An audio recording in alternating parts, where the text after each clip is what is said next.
Welcome back to Kelma B'Kelma. Today we're in the Malta Council for the voluntary sector, and because we're here, it's an interview between two representatives from voluntary organisations. It's us and it's Duane from Rota.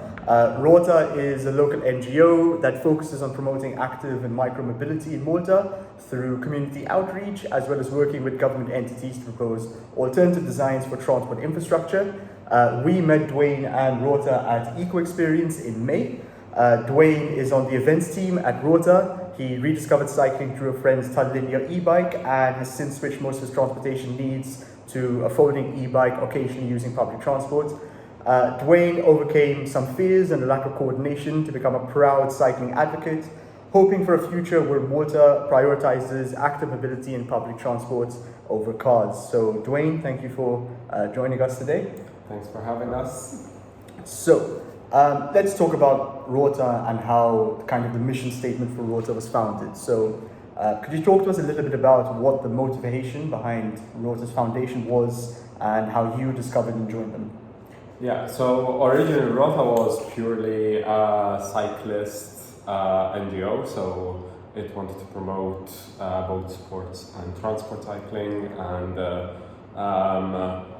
we still do that, but now we've also broadened our mission to include all kinds of micromobility, whether that's e-scooters, whether that's walking, the most basic. In some context, we are filming this in the middle of the heat wave in July, so everyone, I recommend you that you do not walk outside at the moment. Yes. But by the time this comes out, hopefully the temperature's gone down.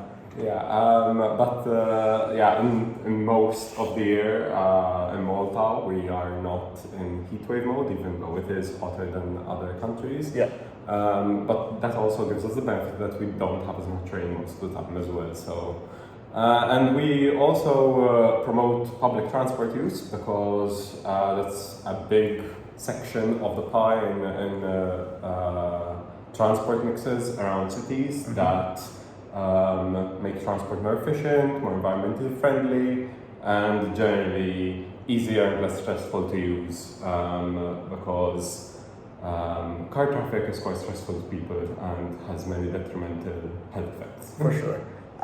Which brings me on to my next question. So why do you think widespread cycling adoption hasn't been taken up in Malta? I think it's really a mix of factors. First and the biggest one of all is the lack of infrastructure. Yeah. There's, even with the infrastructure that there is, it's quite often poor quality in terms of unprotected cycle lanes, which are not wide enough, like the one in Jar, which can actually make it more dangerous for cyclists. Other than the lack of infrastructure, we also don't have quite a few legal protections that places like the Netherlands, which have really taken off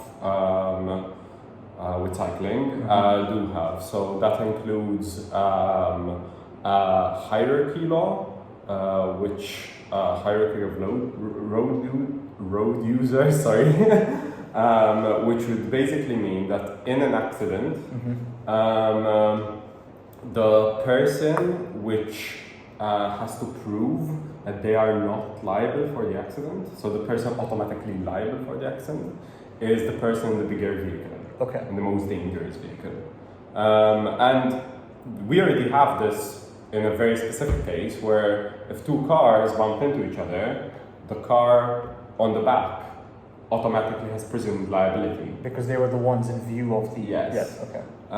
So this takes it further into this hierarchy where at the very top and like the first to be liable is like a truck, a bus. Right after that would be something like a car, and maybe like a SUV, Land Rover, and smaller cars below that. And then you have bicycles, motorbikes, bicycles, e-scooters are like similarly leveled, and of course the one with the least liability is a pedestrian. Yes. So this would kind of automatically make people in more dangerous vehicles more aware that they are the ones in a vehicle that could potentially harm someone, even relatively low speeds, just because of the mass of the vehicle. Other than that, then there's also, for cycling specifically, this law in many places where you have to have 1.5 meters to overtake. Yes. And this would force car drivers, basically, like in the inner village roads where there isn't 1.5 meters, to have to stay behind you. And in those roads, it's very much unsafe and to overtake someone, so this would increase cyclist safety. It would also help on wider roads where I've had not too many, but quite a few experiences where a car overtakes me very close by. For sure, and we'll get into that a bit later regarding sort of the culture in Malta with regards to cycling. But if we were to sort of like the priority is obviously a change in infrastructure, and if that is going to be the kind of attitude for Malta, then maybe case studies in other countries could be the way to go.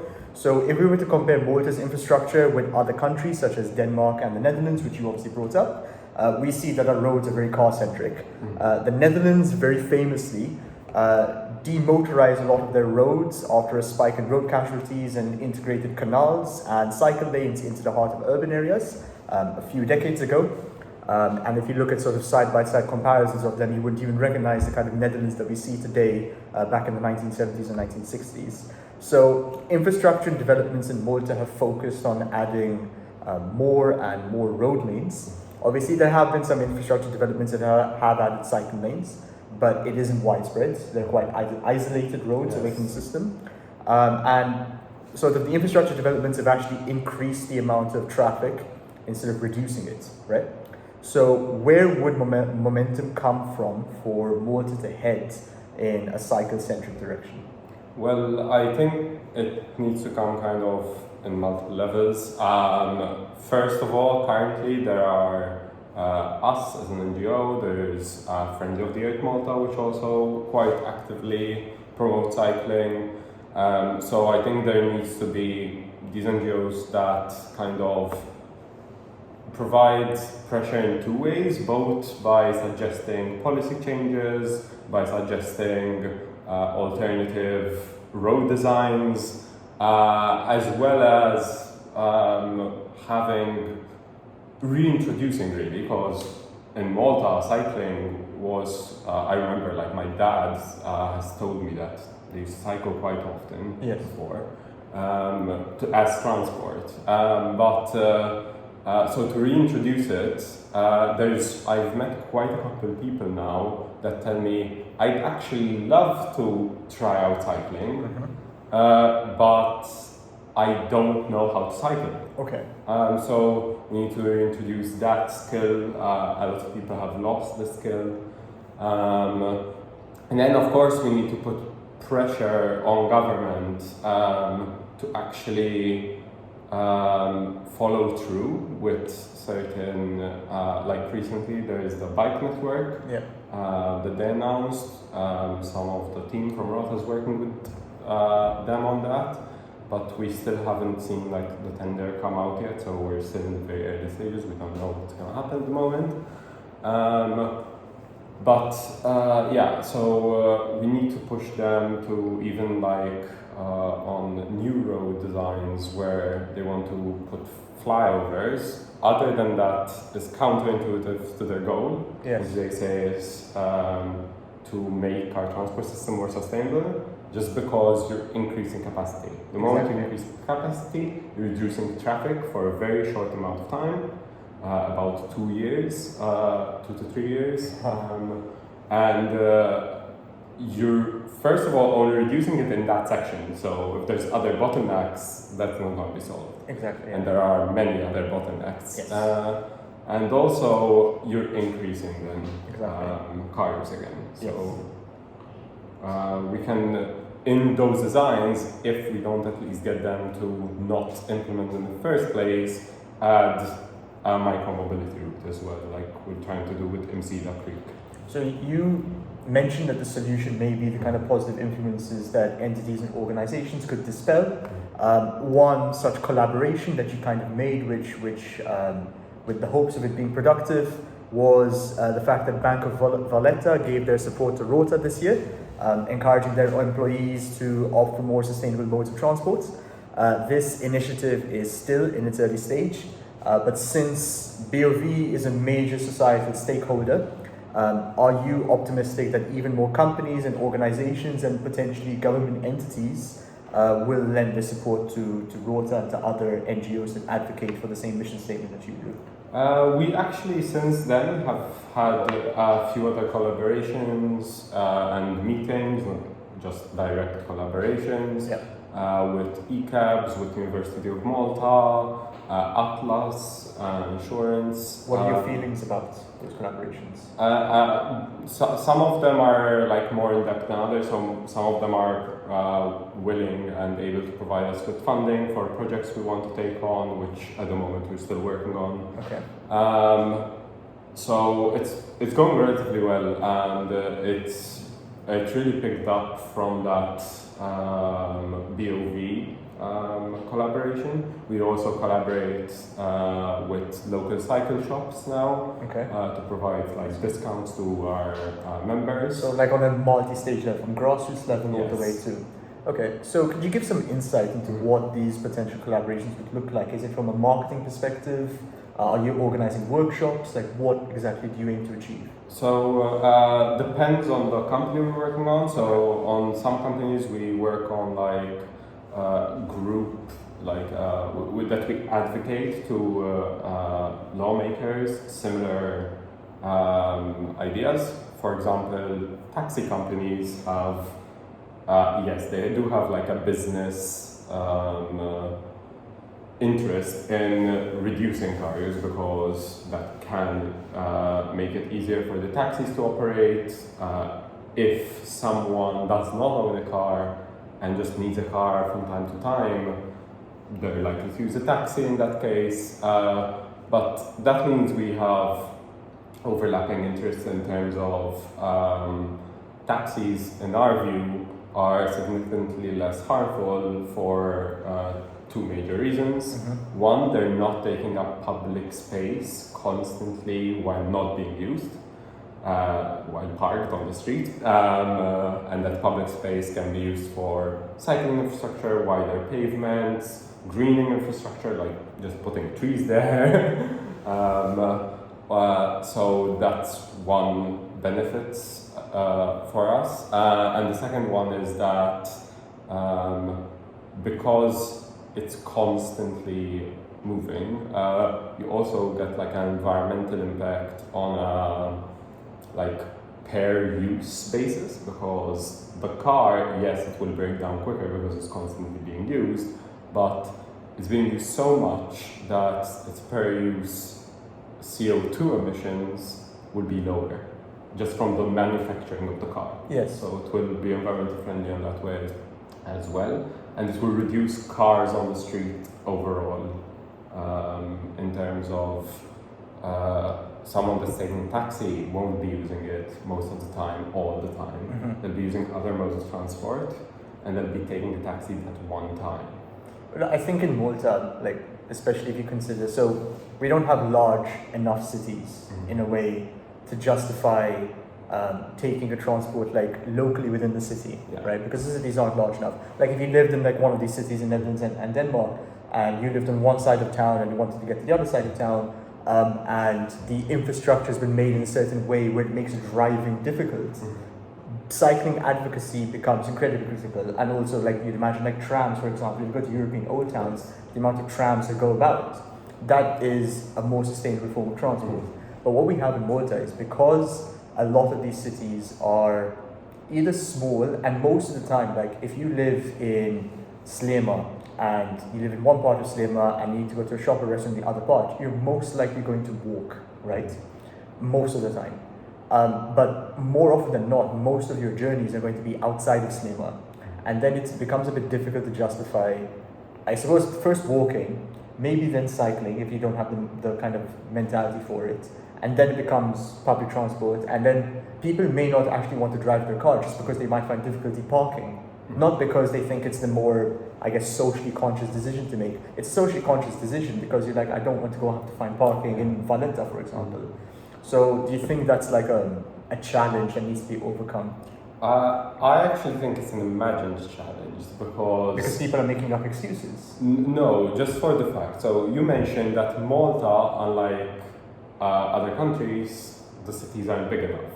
But that's because we're thinking of Malta as a country. Yes, we are a country, but we're also city-sized. We're just slightly bigger than Amsterdam. Yes. And if you look at the statistics on trips, the average trip is 5.5 kilometers, which is relatively similar to most other cities around Europe.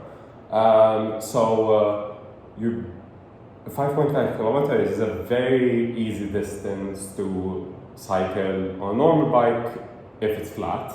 If it's not flat, with an e-bike, relatively easy.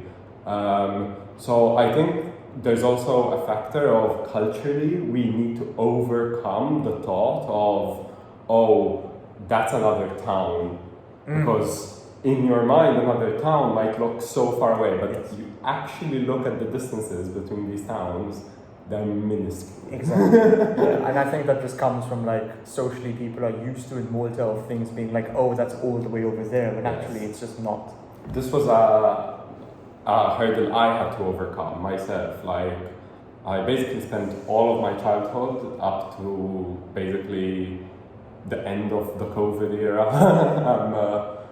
Never going to my grandparents on my own because they live in Zurich and I live in Abba, which is like 1.5 kilometers away, maybe 2, I don't know exactly. And then during COVID, I decided once to walk it there, and I was like, I took 25 minutes max. Yeah, so that was the catalyst. Yes, and it made me go to Zurich quite often, even to shop now. And it's very easy to do so. And with the bike now, it's literally like a 4-minute bike ride. Exactly. So, cultural issues. So Malta does have a petrol head culture, where there are some deep-rooted attitudes against cyclists. This has been, unfortunately and very tragically, a very bloody year for road incidents. I'm not quite sure about the statistics. I don't know if you have the statistics written down. I don't have the statistics. But sorry. It's fine. But from news alone and from perception, and we're all affected by traffic issues, and a lot of them end up being like city bumper to bumpers. But then, once a week I drive past something which is, incredibly kind of terrifying about what's happening on the roads. And I don't really know the statistic, but I feel like we've either broken the record for the amount of road fatalities or road incidents, or we've been on the trajectory to break it. We broke the record, I think, last year, definitely. Okay. I'm not sure about this year, because I don't know the statistics from this year. But it's been quite a serious year. Maybe there might be questions about the way people are perceiving things post-pandemic, and it's been difficult to, lots of societal things have been happening worldwide, which I guess that's a larger conversation to have, but we're here to talk about cyclists in Malta. Cycling is not only a sustainable mode of transportation, but is also good for exercise. However, there may be like a prevailing perception that bicycles are more effective as a form of exercise than they are as a viable form of transport. I reiterate again, probably not a good time to go cycling right now in the middle of this heat wave. Just stay indoors really. But yeah, most of the year it's a good form of exercise, especially when traveling long distances. So what is required for perceptions like that to be changed, for there to be kind of this respect for what cycling could bring to society? I think the first thing people have to discover in Malta, and this is what turned me from a person that just uses the bus, which is great, and walking to like using cycling as a mode of transport, is I discovered e-bikes. They were a complete game changer. In Malta, I don't think it was realistic to have people cycling on a normal bike in mass quantities before e-bikes, because we have way too many hills. Yes. once people discover e-bikes, and not just discover them, see them, but actually get on one and try it out, I think that really changed it. Actually, at the EcoXperience. Exactly, yes. So many people tried my e-bike for the first time, and they were just so joyous because an e-bike does all the work for you. Yes. Ish. It makes me feel, like when you see a movie of someone cycling. Yes. Like it's like World War II, but they're like it's before the war. As in they're like on a cloud. Yes, exactly. Yes. That is the feeling you get on an e-bike every time you get on the e-bike, because you can control how much effort you want to put in. Yes. So it's that I think will really break this idea. But we shouldn't also discredit the exercise that produces in and of itself. Studies that have been conducted, I think in the Netherlands, but don't quote me on that, where it's relatively flat, actually showed that people that use e-bikes for transport actually get relatively similar amounts of exercise as people that use a normal bike. Not because the e-bike isn't helping, but because they're willing to go farther. E-bikes not only act as like a flattener of hills, but they act as a range extender. Okay. So a normal person in flat ground might go 4 to 5 kilometers on a normal bike comfortably. But on an e-bike, they can go 10 kilometers and they haven't even broken a sweat. Okay. And it's actually in summer, not when there's a heat wave, because then the temperature is often in Malta above body temperature.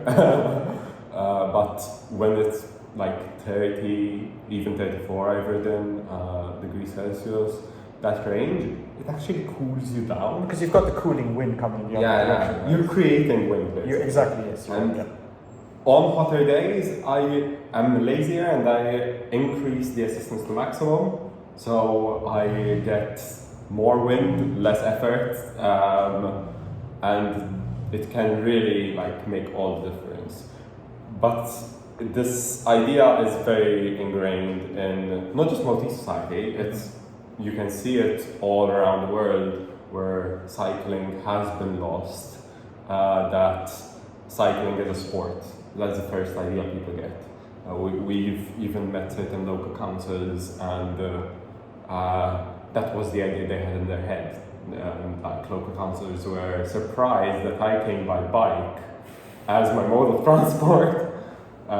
So it's that ingrained. So it's not. I'm not saying it's easy to change that mentality, but what has been shown abroad is once you put in the safe infrastructure, there's a certain bit of the population that will start using it, and that will further then radiate outwards to normalize it. So this question isn't on here, and it's actually a two-part question, but I just really want to ask it. What's your opinion about Bolt e-scooters? Because I think e-scooters are everywhere. Yes. Like they've almost become like a meme in a way about people kind of like office workers in suits and bombing down the road in an e-scooter. And then secondly as well, so obviously e-bikes and e-scooters take the human kind of commitment away from cycling, because if people can have an easy solution which is sustainable, then it's like the kind of a best of both worlds, and e-scooters and e-bikes tend to do that. But then there may be kind of, I guess, long-term implications about what battery application and usage might have. I don't know whether it's something that kind of Rota really thinks about long term, but what we kind of lack in Malta, and I think I spoke to you about this at EcoXperience about batteries. So what we don't have in Malta is battery reusage. So we have battery recycling, and what happens is whenever a battery is basically, it's reached expiry, there's still precious elements and chemicals in it that are kind of reusable, but the battery itself is gone. So what ends up happening with any of the kind of batteries that you have, they kind of go into a melting pot of solvent and acids, and things like the lithium and etc. And back in the day, it used to be lead, would get stripped away. But it's a very kind of like material and energetically intensive process. Unfortunately, in Malta, we don't really have people who kind of reuse batteries and recharge them. But ultimately, it is still the kind of best solution holistically. Like if you want to build things organically, you have to start with kind of e-scooters and e-bikes. Let me answer. Let me first clarify one thing, because I didn't clarify that earlier. With an e-bike, it's not like an e-scooter where you have a throttle. Throttles are illegal on e-bikes that aren't registered as mopeds, basically. Okay. So on most e-bikes in the EU, you will have basically a normal bicycle with a motor and a battery. The motor will not work if you don't cycle. If you're not moving your legs, it won't work. Other than like a walking function that it has to help you go up hills while you're walking with the bike. But most of these walking functions they're legally 6 kilometers per hour, which is walking speed. Yes. 5 to 6 detects what you're walking with. So that's one thing I wanted to clarify the difference. Scooter-wise, we actually think e-scooters are an amazing form of transport. Just again, the size is so much smaller that it's just so much more environmentally friendly already than a car. Because in a car, most of the energy that you're using is not to move yourself, but to move the actual vehicle. And the weight of the vehicle is so much bigger. So that helps. They're so much smaller, and in a country like Malta, where people often say there's no space for cycle lanes, why then do we have space for the least space efficient form of transport? Because that's what we're doing. We're saying the least efficient space-wise form of transport we have space for, but not e-scooters, for example. Like recently, now they're going to be introducing parking bays for e-scooters, which are a great idea because it reduces the chance that people leave them on a sidewalk and block pedestrians. But we don't know where these parking bays are going to be. What is slightly worrying from the news that has come out so far is they said that no car parking spaces are being affected. And the worrying thing about that is not that I want to take car parking away, but on the Slima waterfront, where else are you going to put these e-scooter parking bays if not instead of parking spots? Does that mean they're going to be on the pedestrian side still? They will be more ordered, so there is still an improvement on that. And okay, on the pedestrian side, on the waterfront, there's space for it. But then, what happens to the people that live in inner Slima and want to park it close by? Will there be at least one parking spot that can contain multiple e-scooters per street? The number of e-scooters you can put in one car parking spot, I don't know, but I assume it's like 9 to 12, depending on the car parking spot, how big it is, of course. So the ones in the Slima might be less because they tend to be smaller. So these are things that we need to think of when introducing parking spots, because we don't want to make it uncomfortable to use the e-scooter, so then people switch to a car. Yes, exactly. And you brought up kind of thinking about the way things should be approached. Yeah. And that means that you have to factor in kind of the ideas and the thoughts of the community into it. Rota has a locality improvement project where residents can give their thoughts and feedback for improving their own towns. So how did that initiative start and how has it been going for you? That was an internal idea before I joined Rota, actually. Okay. They had decided that before the Rota gets in contact with local councils, we should crowdsource ideas. And then, of course, we vetted them for what has been statistically shown to be good practice and actually improve. Okay, so that's good. So you're marrying up people's opinions and perceptions with Yes. data. Yes. Okay, fantastic. We're not going to suggest something to a local council which has negative effects on, for example, pedestrians. Yes, or- yes, of course, yeah. That's the first bit of it. We're just actually getting started with. We are a team of volunteers, so like we work full-time jobs, and most of the local councils can meet weekdays during working hours. Yes, yeah. So we end up having to take leave to go to these meetings. So we just, I think, I met with myself 2 local councils. I think there were 2 or 3 more that someone else from the team met with. Which ones did you meet with? I met with Gzira and Zoré. Okay. I don't know what the others, I don't remember which councils they did. Were they just the ones who agreed to meet, or was they thinking about going forward? No, so Zoré actually, they contacted us once they saw Steve Zanmi-Klupi's bike repair station. Okay. And we took the opportunity to suggest where to put it, and also suggest other projects like bike parking.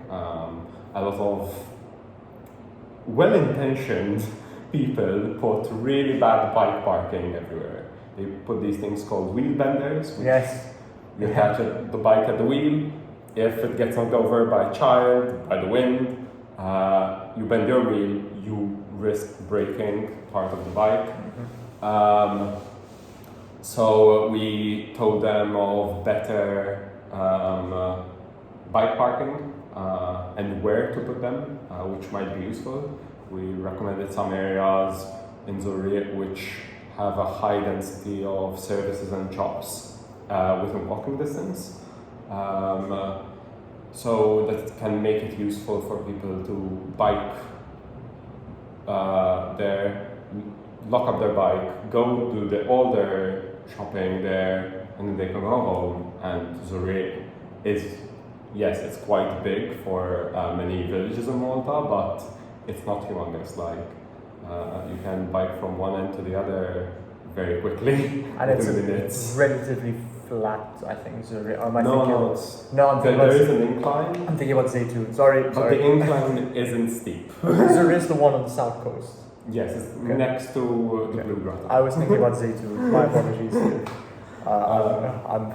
I'm from Sweetie, so these are all foreign lands. Bougie. Yes, I know. Okay, last 2 questions. Yes. They're very general questions, and I don't think if you had like an open canvas to answer them, that you'd be able to answer them quickly, but let's give it a go. How can people be socially active and responsible citizens in order to encourage bike adoption? People need to first gain confidence. If they want to start cycling and start influencing people around them to see that this is a normal thing to do, you shouldn't like try to go from Abba to Valletta instantly with the bike. When I started coming with the bus to Valletta. I would catch the e-bike, the Tallinja e-bikes, to my friends in Sida, Okay. and bike back, which is a relatively short route, and there is a relatively safe path there. You can start like just going to your local shop that's maybe on the other side of the village, get your stuff. You don't even need expensive equipment, not expensive really, like the near packs, which greatly improve your cycling experience. You can just do a backpack when you're starting if it's very short distance. It won't get your back sweaty on a very short distance. So it's thinking about taking these small steps. And building confidence. Yes, building confidence slowly. And you can reach out to people in the Rota group. We have an amazing secretary who actually mapped a lot of cycling routes in Malta, and we share them all the time on the people ask. So you can get an idea of where it might be safer to pass from, like one thing, I didn't even know these places existed before I started cycling. There's quite a lot of valleys in between villages that are paved over. They have a paved path. So, for example, for me, from Abba to Valletta, the one that really helps me avoid a lot of car traffic is between Gudia and Santa Lucia. And then once you get to Santa Lucia, there's actually a bike lane that takes you down to Barca. There's a bit of inner village streets in between, but inner village streets are also quite calm there. So you need to take these things into consideration, and because we currently lack the infrastructure, you need to plan a bit more than if you were just going out with a car, because you need to plan your route. Because the infrastructure has been planned for motor travel. Yes, so you need to find kind of sometimes a longer alternative route that is safer. You can go on the main roads, but it's significantly scarier there. Yeah, for sure, definitely. We are an NGO for younger generations. That's what Yes Europe is. And we've obviously had this trend that we end every Kelma B'Kelma episodes by asking our guests about how younger generations can engage in problem solving. So, should bicycle riding lessons be integrated into our national education syllabus in order to sort of create a culture for cyclists at a younger generation on our islands? So the short answer is yes. Okay. The longer answer is that actually there's something that's being currently looked into. There is an open position for a bicycle instructor that can teach the different PE teachers all around Malta how to teach bike cycling and cycling safety. So it's something that's going to start up actually. Okay. If they can find someone to teach the teachers. But there are some teachers that already do this. Basically the pioneering school in this is actually the school I went to, the secondary school I went to, College San Benedetto in Kirkop. The school has first started, from what I know, just a basic cycle to school program, and they provided simple bike parking, which are U-bends, which are some of the best bike parking also, and the cheapest. And now actually I contacted because I'm still friends with some of the teachers there, and I contacted one of the EcoScholar teachers, and she told me that about 25 students are regularly cycling to school. So there's kind of starting this movement there, and it's really picked up. Like at first it was really 2 or 3 kids, and quite quickly it's ramped up to 25 kids. Excellent.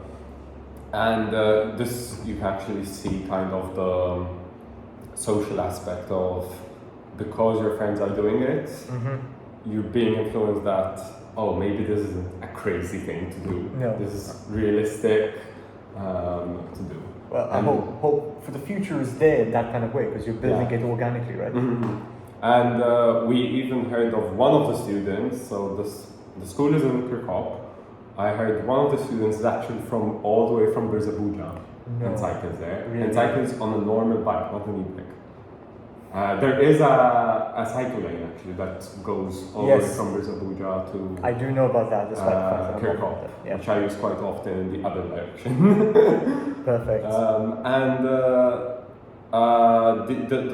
The school is actually also doing bike lessons, they're doing bike events. We've actually recently been invited to go to the middle school, the secondary school, and give a talk. We're still figuring out if we can make it, again, during working hours. So, it's really about making it. You can kind of, just like when I was a kid, recycling was brand new in Malta. And they taught us about recycling, and then I'd go home and tell my mom what we learned about recycling.